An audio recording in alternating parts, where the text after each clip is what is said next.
Vamos entregar este tempo a Jesus, está bem? Vamos orar. Pai nosso que estás no céu, santificado seja o teu nome, venha o teu reino e seja feita a tua vontade aqui na terra, assim como é feita nos céus. O pão nosso de cada dia dá-nos hoje e perdoa-nos as nossas dívidas, assim como nós perdoamos a quem nos tem ofendido. E não nos deixes cair na tentação, mas livra-nos do mal, porque teu é o reino, o poder e a glória para sempre. Amém. A mensagem terminou. É sobre isso que hoje vamos falar. Se calhar alguns estão a pensar em falar do Pai Nosso. Eu estava a pensar muito nisto, porque para mim eu gostava de ver o Pai Nosso não somente como uma oração, que é realmente a oração modelo de Jesus, alguns chamam a oração do discípulo, mas como um projeto de vida.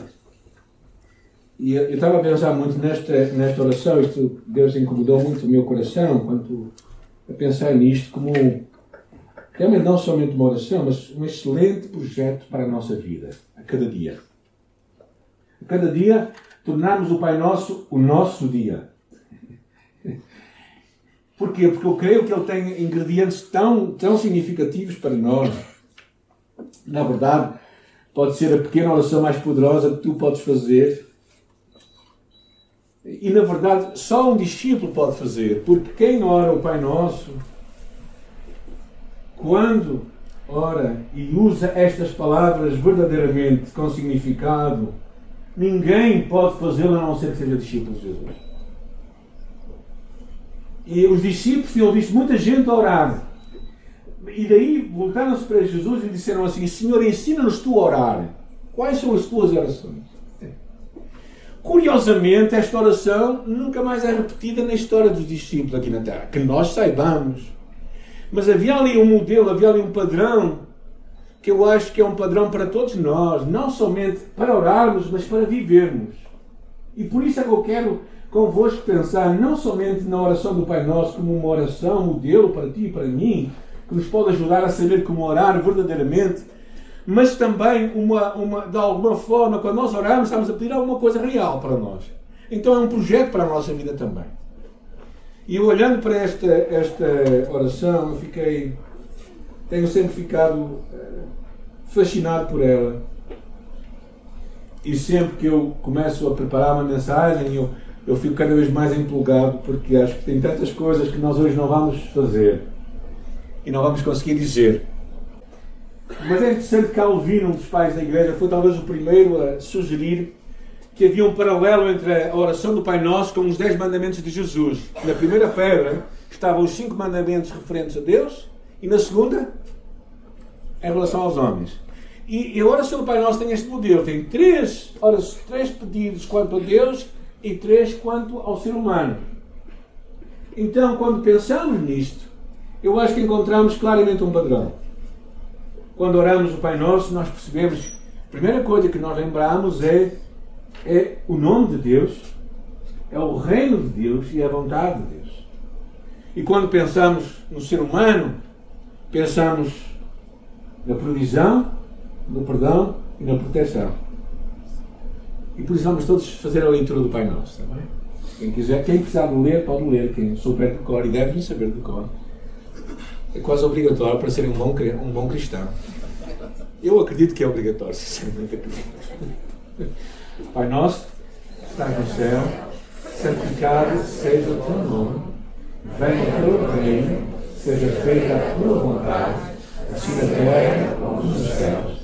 Dá-nos hoje o nosso pão de cada dia, perdoa as nossas dívidas, assim como perdoamos os nossos devedores. E não nos deixes cair na tentação, mas livra-nos do mal, porque teu é o reino, o poder e a glória para sempre. Amém. Por isso, as 3 primeiras partes têm a ver com este Deus, o nome de Deus, o reino de Deus, a vontade de Deus. E a segunda parte tem a ver com as necessidades materiais, o pão nosso de cada dia, as necessidades espirituais, o perdão dos nossos pecados, e as necessidades morais, o livramento do mal. Mas a oração começa com Pai. Pai. Que é uma coisa um pouco... Não é Senhor, não é Rei, mas é Pai, porque um pai tem sempre um filho, certo? Por isso, o que Jesus está aqui a querer tornar significante para nós é esta relação de Pai. E isto mostra a paternidade de Deus. A palavra em grego significava Abba, paizinho, pai amoroso, aquele que quer compartilhar os seus planos, o seu amor. E começamos uma oração assim, Pai. Uma oração... Eu lembro quando as crianças chamam pela primeira vez Pai, porque raramente é o primeiro nome que dão, já sabemos, primeiro normalmente é. Mas também podíamos chamar Deus de Mãe, não há problema nenhum. Porque Deus não tem sexo. Deus é Pai e é Mãe. Mas é interessante aquele sorriso nos olhos que há dos pais quando o filho diz Pai, como se fosse uma coisa assim muito especial. E é muito especial. E é por isso que quando nós começamos a orar, nós dizemos Pai. Pai. E claro, aqui tem tantos para dizer. Aproximamos deste Deus Todo-Poderoso, um lugar, um Pai, um Deus que está no céu, Todo-Poderoso, Santo, ilimitado, sábio. Nós chegamos a Ele, somos do Pai. Porquê? Porque supostamente, digo supostamente, porque infelizmente a relação humana nem sempre é assim, mas Pai deveria ser a coisa mais chegada que nós temos. Pai ou Mãe, vamos aqui pôr sexos, mas seria a coisa mais chegada e mais próxima do nosso coração. E por isso a primeira coisa que Jesus queria que nós celebrássemos era esta aproximação deste Deus, Pai. E nós poderíamos dizer Pai meu, mas a oração não vai assim, mas não? A oração vai como Pai Nosso. Porque a palavra nosso é uma palavra-chave aqui na história, não é? Uma palavra muito chave. Ou seja, se a deixarmos de fora, a oração fica quase que sem efeito. Porque a ênfase aqui também é dada na fraternidade do ser humano. Fala aqui desta pluralidade de um Deus que tem filhos em todo lugar e de todas as cores. Uns mais brancos, outros mais pálidos, outros mais coloridos, outros mais escurinhos. Graças a Deus. E quando foi escurinho, disse logo aleluia. Ou seja, Deus tem uma fraternidade, a comunidade de Deus é uma fraternidade, por isso nós não podemos. Poderíamos dizer Pai meu, sim, mas a ênfase de Jesus é este Pai Nosso. Pai Nosso. O nosso Pai quer que nós nos relacionamos com os nossos irmãos para vivermos os mandamentos de Jesus, uns aos outros, orar uns pelos outros, exortar uns aos outros. Era como aquela imagem do sacerdote quando chegava ao templo, e quando o sacerdote ia ao templo, ele levava no seu peitoral, que ele vestia, as 12 tribos de Israel. Ele não chegava sozinho lá. Ele chegava, estou eu e os filhos que tu me deste, e esta nação. Então esta ideia do Pai Nosso é muito interessante, porque mostra que a experiência cristã não é uma experiência feita na solitude, é uma experiência também feita na comunidade. E por isso ser um cristão que não consegue estar ao lado de outros cristãos a dizer Pai Nosso não é um bom cristão. Eu só posso dizer Pai Nosso quando estou com outros ao meu lado, certo? Não posso sozinho na minha casa a ver o stream e dizer assim, Pai Nosso. Mas esta ideia também é uma ideia de um certo conforto, daquela ligação que nós temos. E depois fala que estás no céu. A ênfase não fala acerca da distância dele, mas fala da magnitude dele. Ou seja, ele está num lugar onde está isento de qualquer influência da terra. Nós hoje temos guerra que está acontecendo em Israel, que está a acontecer na Ucrânia, que é tão longe de nós, mas estamos a afetar a todos nós. Ora, Deus que está no céu não é afetado por nada aqui na terra. E claro, também fala da sua grandiosidade, ao mesmo tempo também que fala da sua santidade. Ainda que seja um pai que nós podemos tratar como próximo, ao mesmo tempo também é alguém que está fora de nós, a quem nós devemos de alguma forma reverência. Este estar no céu mostra aquela infinita grandeza, e eu acho tão interessante pensarmos nisto. Este Deus está acima do universo, tem a sua presença nos céus e na terra, mas que ao mesmo tempo não está circunscrito a limitações que todos nós temos. Por isso, quando nós nos aproximamos deste Pai, é aquele Pai que não somente tem amor, mas tem poder para realizar tudo. Não é este Pai que é limitado, não é? Que nós pedimos ajuda e que ele diz, filho, está bem, eu posso ajudar, mas não muito. Não é? Como aquela fase da vida dos filhos em que eles precisam de algum empréstimo de dinheiro, não é?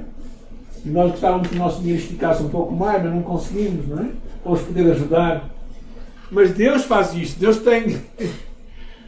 É o Pai que está no céu. Então, pensando nisto como um projeto de vida, é tu acordares de manhã, abrir os olhos e dizeres assim: Pai, nosso, estás em cima no céu. Ou seja, começas pensando neste Deus que é grande e poderoso. E a primeira coisa que nós pedimos quanto a Deus, o primeiro pedido é, o que é que dizem? Santificado seja o teu nome. O que é que quer dizer isto? Né? Numa tradução livre seria reverenciado seja o teu nome. Ou seja, na verdade, Jesus tira o foco de nós para começar a focar no próprio Deus, que é como as nossas orações devem focar. Devemos começar pensando em Deus e não em nós.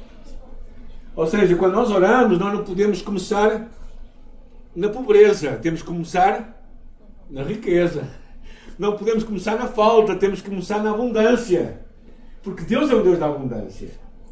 Então, quando tu começas a orar, não é? O melhor exercício na tua pobreza e na tua limitação é tu começares a pensar em Deus. Não é? Eu tenho feito isso muitas vezes. Quando eu era jovem, mais jovem do que sou agora, vamos corrigir aqui a expressão, eu lia muito, eu li durante uma fase um homem chamado Merlin Carothers, que tinha vários livros sobre o louvor que liberta. E verdadeiramente, quando tu começas a louvar a Deus, quando tu começas a orar na abundância de Deus e não na tua escassez, a tua perspectiva muda. E não é aquele tipo de pensamento ilusório, não. Tu estás a colocar o teu pensamento onde deve estar, que é na abundância de Deus que está no céu. Então, quando nós falamos o teu nome seja reverenciado, quer dizer, ou santificado, significa que nós honramos, acolhemos, tratamos como santo esse nome. Ou seja, quando nós dizemos santificado seja o teu nome, queremos dizer, faz-nos capazes de dar a ti o único lugar que a tua natureza e o teu caráter merecem e exigem. Porque o nome de Deus é a pessoa de Deus. E quando nós oramos santificado seja o teu nome, estamos a dizer, Senhor, que eu consiga reverenciar o teu nome. Consiga estar na tua presença como devo estar. Eu não sei qual foi a pessoa mais importante com quem vocês cruzaram nessa terra. Mesmo quando estava no serviço militar, a uma dada altura o presidente foi-nos visitar lá nos comandos. Oh, gente, e era um homem que, passado poucos anos, foi despromovido. Mas nós sentimos um respeito por ele incrível. Ora, pensa no nosso Pai que está no céu, Deus Todo-Poderoso. Quando tu entras e dizes, Senhor, que eu consiga venerar o teu nome, que eu consiga chamar o teu nome e merecer chamar esse nome.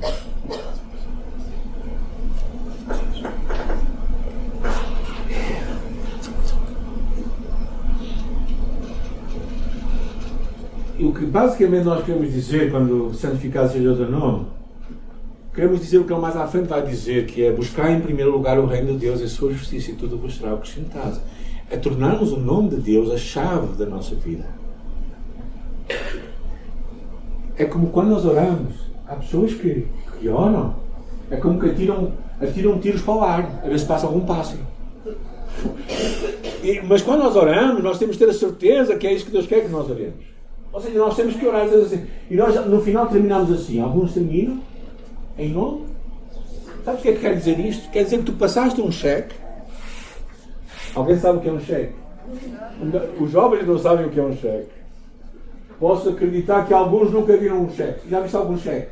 Eu já sabia que não. Ou seja, mas é como se tu passasses um cheque e tu dissesse a Jesus: Jesus, assina aqui. E ele assinava. Quando nós oramos, quando nós temos santificado seja o teu nome, é como nós dissemos: Deus, eu quero que eu tenha a certeza que a minha oração vai ser ouvida por ti.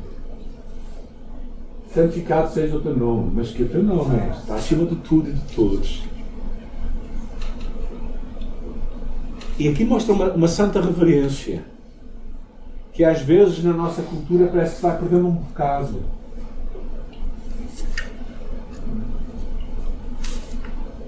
Nesta proximidade, a linguagem que nós temos, eu percebi algumas orações um pouco diferentes. Santificado seja, alguns disseram, o vosso nome. E no passado assim se orava, não é? Numa questão de deferência, a proximidade não tem que ser desrespeito. Eu nunca chamava o meu pai pela segunda pessoa, tu. À altura era um desrespeito. Agora, se calhar, um desrespeito tratamos por você. Os meus filhos me tratassem por você. Mas o que é que eu quero dizer com isto? Que a nossa proximidade de Deus nunca nos pode levar a um desrespeito de Deus. A nunca nós pensarmos que o Deus que nós oramos, que é o nosso Pai, é o Senhor do Universo. E é santo, acima de todos nós. E por isso nós não podemos, nós cantamos, não é? Chegamos à tua presença. Mas quando nós chegamos à presença de Deus, diz lá o livro de Salmos, diz que devemos ir de mãos limpas e coração puro. Ou seja, não podemos ir de qualquer maneira à presença de Deus. E por isso mesmo aqui na igreja tem que haver uma santa reverência quando nós vimos à igreja. A igreja não é o shopping. Okay? Não é um lugar para nós nos expormos, para nós mostrarmos a nossa roupa nova, mas é um lugar que nós vimos também à presença de Deus. Claro que é um lugar que nós temos como a casa, nossa casa, mas também a casa de Deus.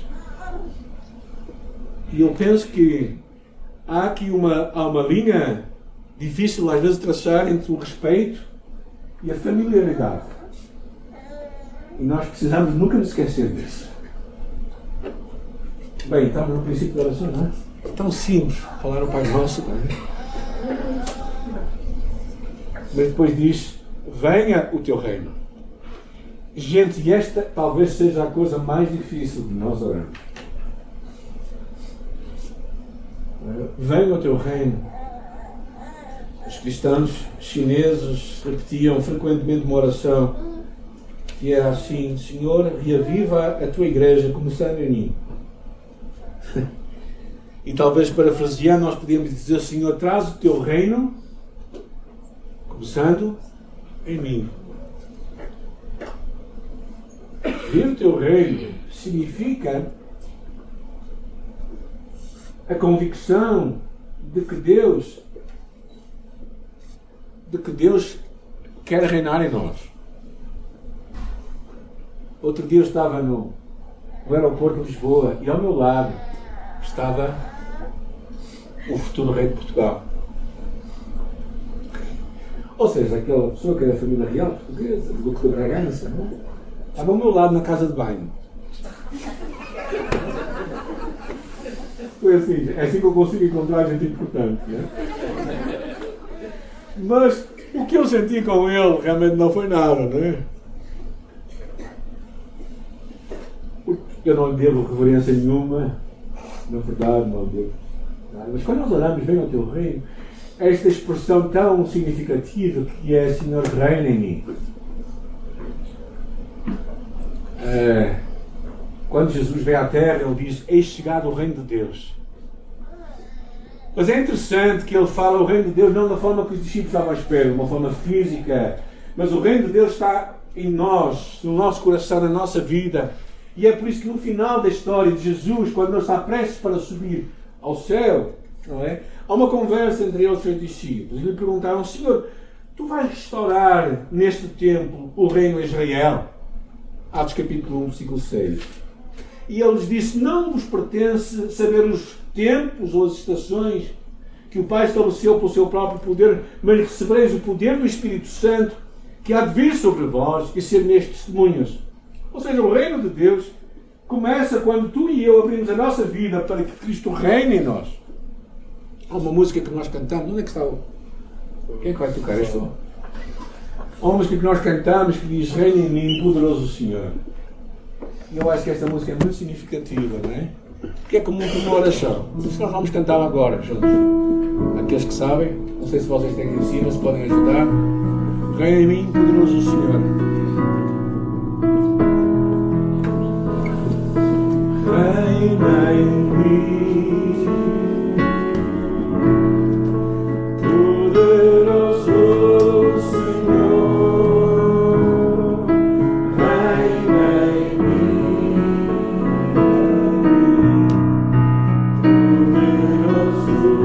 Senhor.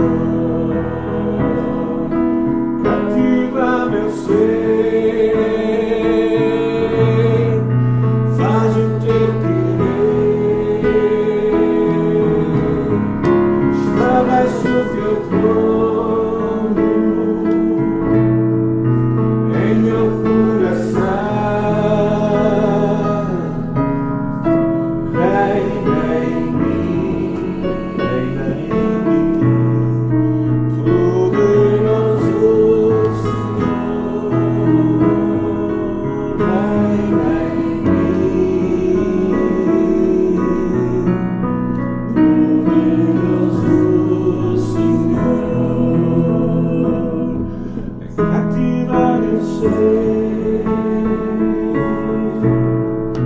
faz o teu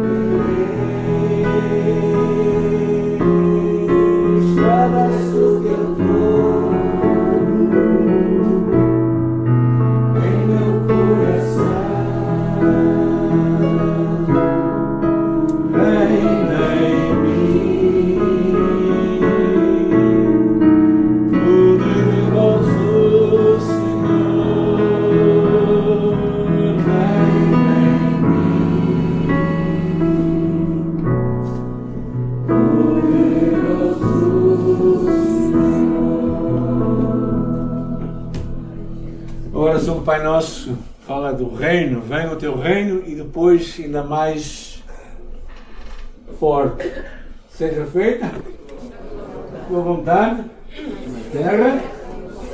Vamos começar pelo final. Como é que a vontade de Deus é feita no céu? Há discussão.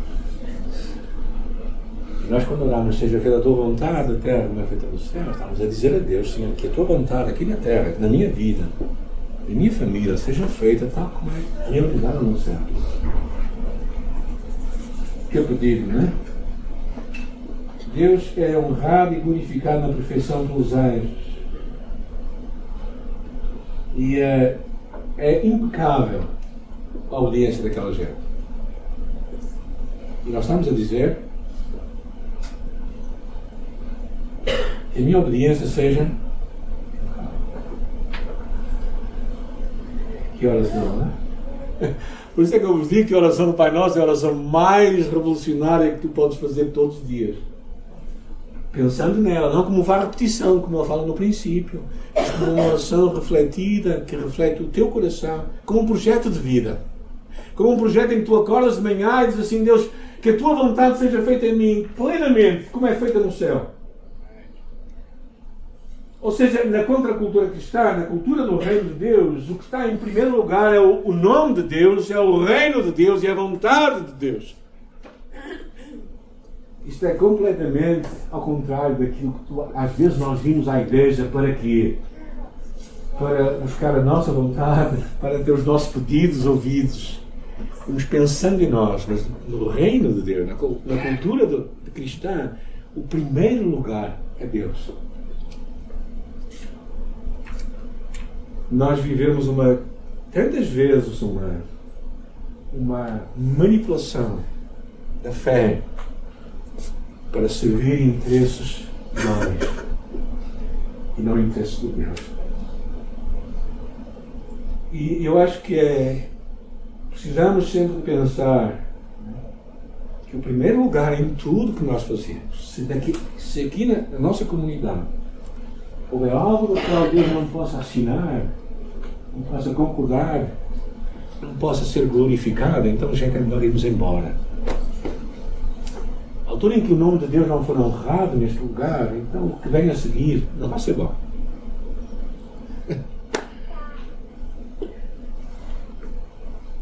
E por isso aqui começam estes 3 pedidos. O nome de Deus, o reino de Deus e a vontade de Deus. E a partir daqui ele começa a segunda secção, a segunda pedra. Okay? Tem a ver contigo e comigo. E então ele fala assim: dá-nos hoje o pão nosso de cada dia. Interessante, havia muita discussão dos pais da igreja, o que era o pão, falaram da ceia do Senhor, falaram de Jesus, falaram de muitas coisas. E Lutero foi se calhar o primeiro que conseguiu dizer assim: pão era símbolo de todas as coisas necessárias para a preservação desta vida, como o alimento, a saúde do corpo, o bom tempo, a casa, o lar, a esposa, os filhos, um bom governo e a paz. Ou seja, o pão é um símbolo de tudo o que é material e tudo o que tu e eu precisamos. Tudo o que eu precisamos para cada dia, não para o dia da manhã, não para o futuro, mas para cada dia. E a expressão é muito interessante, que diz dá-nos hoje. O que significa que não diz assim, empresta-nos hoje, vende-nos hoje, paga-nos hoje, mas dá-nos hoje. O que significa que se Ele nos dá, nós ficamos em dívida para com Ele. Quando nós oramos assim, dá-nos hoje o pão de cada dia, nós sabemos que não podemos reclamar de nada.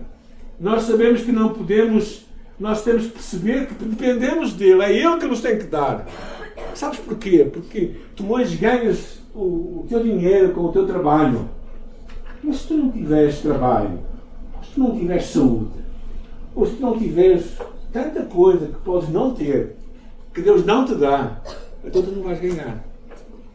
Quando nós oramos assim, dá-nos hoje, é realmente uma expressão da nossa dependência de Deus para as nossas necessidades de cada dia.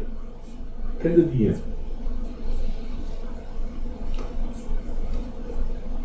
E depois há um outro pedido que tem a ver com a nossa área espiritual, que aqui a segunda parte deste pedido para nós tem a ver com o perdão. O perdão é essencial. Perdoa as nossas dívidas, assim como nós perdoamos aos nossos devedores. O perdão é tão indispensável à vida e à saúde da alma, como o alimento é para o corpo. Quando Deus perdoa o pecado, Ele cancela a penalidade e anula a acusação que era contra nós. Colossenses fala que a dívida que estava contra nós foi cancelada. O que significa isso? Significa que havia uma dívida, uma multa que tu e eu tínhamos. E esta multa nós não conseguimos pagar. Nesta multa, ela foi cancelada, foi perdoada por causa de Jesus. Porque Jesus pagou o preço da dívida. Então, a primeira coisa que tu e eu precisamos ser gratos, abrimos os olhos para a enormidade da tua ofensa cometida contra Deus. As injúrias dos outros contra nós parecem comparativamente muito mais insignificantes.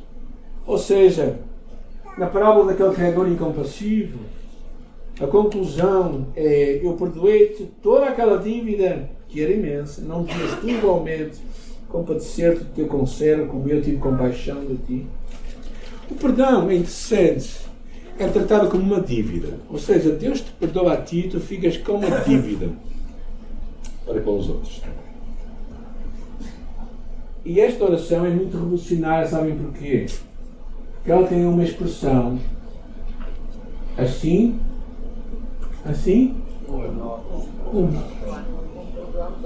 ou seja, é condicional para aqueles que já se esqueceram do português. O que significa que se tu não perdoares os outros, Deus não te vai perdoar a ti.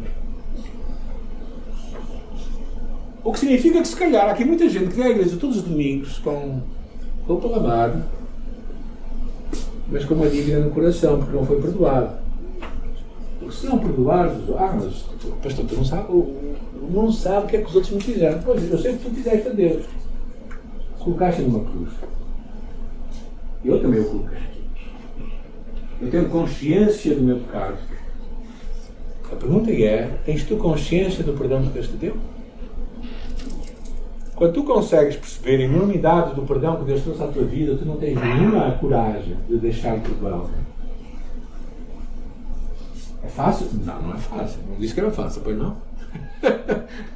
É possível? É possível. Por quê? Porque se não fosse possível, Deus não disse para nós perdoarmos. Como é que Deus tinha pedido uma coisa que tu não conseguias fazer? Vamos ser lógico. Mas como é que isto acontece? Bem, acontece quando tu percebes que tu, afinal, o grande vilão és tu. Não é a pessoa que te deve. Tu és o grande vilão. Tu és aquele que tinhas uma dívida enorme contra Deus. E Deus te perdoou completamente. Quando tu consegues pôr aquilo, encaixar isso na tua cabeça, então tu começas o processo para curar e para perdoar alguém. No curso de Liberdade em Cristo nós falamos de 3 conceitos muito interessantes. O primeiro deles é a justiça. O que é justiça? É dar às pessoas aquilo que elas merecem. Depois falámos de misericórdia. Misericórdia é não dar às pessoas aquilo que elas merecem. E finalmente falámos de uma coisa, de graça. É dar às pessoas aquilo que elas não merecem. Agora, eu não sei como é que tu queres ser tratado por Deus. Com justiça? Alguém quer ser tratado com justiça por Deus? Com justiça? Queres ser tratado com justiça? Se for justiça, Deus te vai dar aquilo que tu mereces.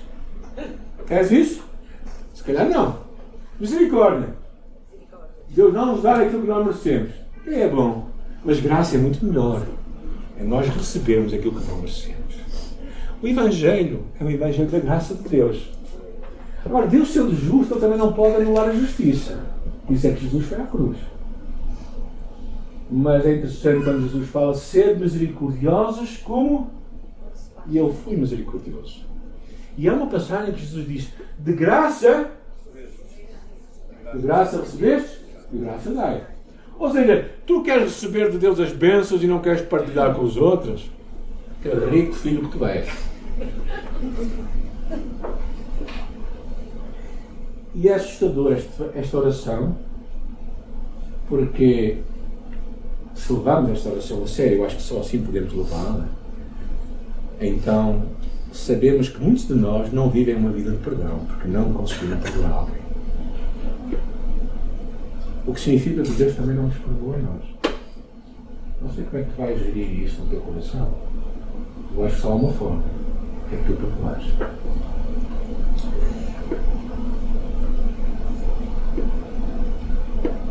E o terceiro pedido para nós é proteção. Não nos deixes cair na tentação, mas livra-nos do mal. Ou seja, Coríntios fala que não veio sobre vós tentação alguma, senão humana, mas fiel é Deus com a tentação vos dará o escape para que a possais suportar. Significa que Deus é um Deus de livramentos. Mas a vida não vai ser peradoso, não vai ser mole, não vai ser fácil.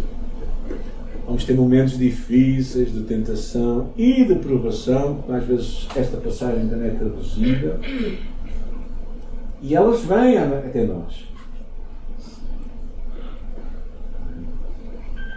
E nesta altura em que a tentação ou a provação vem até nós precisamos do livramento de Deus. Deus prometeu que nos ia livrar. Nós precisamos de buscar esse livramento. Livra-nos do mal, diz aí.